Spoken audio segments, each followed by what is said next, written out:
1986. 80s, hair bands, right? Everybody had to have one cool acoustic tune.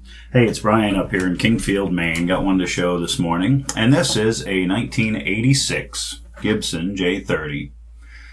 Most of my little videos show all kinds of work and resto mods and X-bracing and all that, but this one was pretty straightforward. I picked this up because it looked like it needed a little rescue therapy.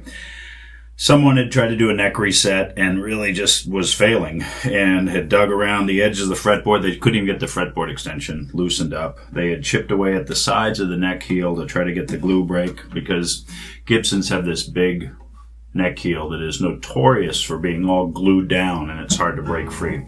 But anyway, it seemed pretty straightforward. It was missing a couple frets, missing a couple of inlays. Well, I started in on it and discovered why it had been such a struggle. Like you'll read in my listing, if you read my Reverb ad, Gibson, this was one of their innovative, quote-unquote, ideas. This guitar was made in 1986 in Nashville.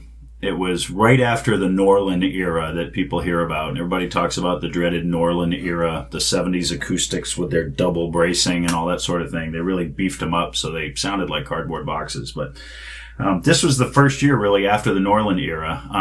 They worked out of Nashville for 2 or 3 years before they opened up the Bozeman, Montana plant and moved everything there. So this is a Nashville built 1986. And their innovative idea was to take your regular dovetail joint and let's put a big giant round like popsicle, like a tongue, stuck into a recess, like a little cup, little saucer. And the neck block is I can't describe it other than to say it's kind of scooped. So it's got a little platform underneath the neck. And this little tongue sits in that spot. Now, I can understand the engineering theory of it. It's to keep a little more rigidity here, to keep that fretboard extension from caving in the top. It eliminates the popsicle stick brace, I guess. Problem is, it makes it really tough to get a neck off. This thing is sitting in a little cradle and glued into place, along with your regular dovetail mortise and tenon, and you're trying to get heat in there, and it just doesn't want to do it. So I ended up taking the fretboard off to where I could get to it, and I drilled a couple of holes in that round saucer and I used a heat probe and really heated up the glue underneath that. And then I did the normal steam effect down into the dovetail and it came right off. It really wasn't a big deal because at that point I'd already gotten into it and gotten to scoop underneath with some heated probes. And Gibson doesn't use a ton of glue like some of the old harmonies I work on. So it worked pretty well. So anyway, got the neck off, had the fretboard off, did a complete refret with nickel mediums. Replaced all the dot inlays inside there. Replaced the tuners. It had no tuners on it when I got it, and I really liked the keystones, but I thought this fancy black dressed up thing really needed some chrome keystones. So it's got chrome, and these are Clusen Generation Series. I don't know what makes them that, but they're kind of a cool looking thing. I think they're beautiful. Flaws. It's got one big ding right here in the chip that's right through the finish. You know, a myriad of other little dings and spots. Black seems to show up everything. The biggest flaws, and you can see them better in the pictures than you can here, but along the edge of the fretboard extension where the previous neck reset attempt was tried, you can see like there's a scrape here. I don't know what that's from, but that was down in the finish. And then right along the edge, this side I've filled in with black CA glue as much as possible, but it's still visible. Same thing around the neck heel. You can see that it was so chipped right along the edges of it that I ended up filling that with CA glue as well, black. And so, you know, it's visible, but it's extremely solid. I would call this a very good player grade guitar. Action is beautiful right now. It's about .080, which is like, 4.5/64, .70 on 070 on the high E side. Relief is perfect, .070. Truss rod works. I put a new nut on it because the old one was kind of stripped, so it's got a brand new brass nut. Got that nice, pretty rosewood truss rod cover, which I think goes nice with the bridge and with the fretboard. And all in all, it's just a nice sounding dreadnought, solid spruce top, mahogany back and sides, 24 3/4 scale Gibson.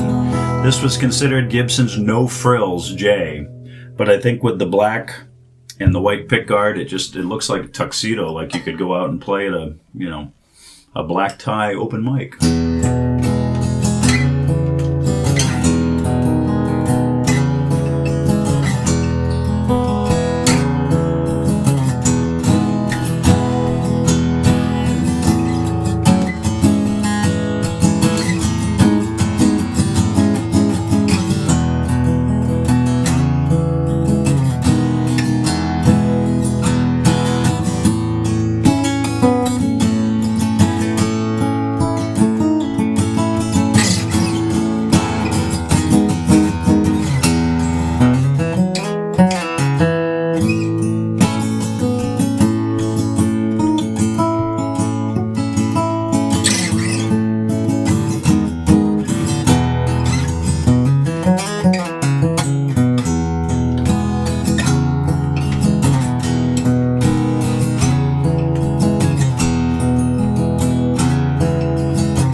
Hey, anyway, thanks for watching. 1986 Gibson J-30. Just had the neck reset, all brand new frets. Solid spruce top, mahogany back and sides.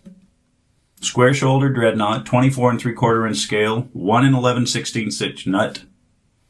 Priced accordingly for the few dings and scratches it's got on it. It's probably the cheapest J-30 out there on the internet right now.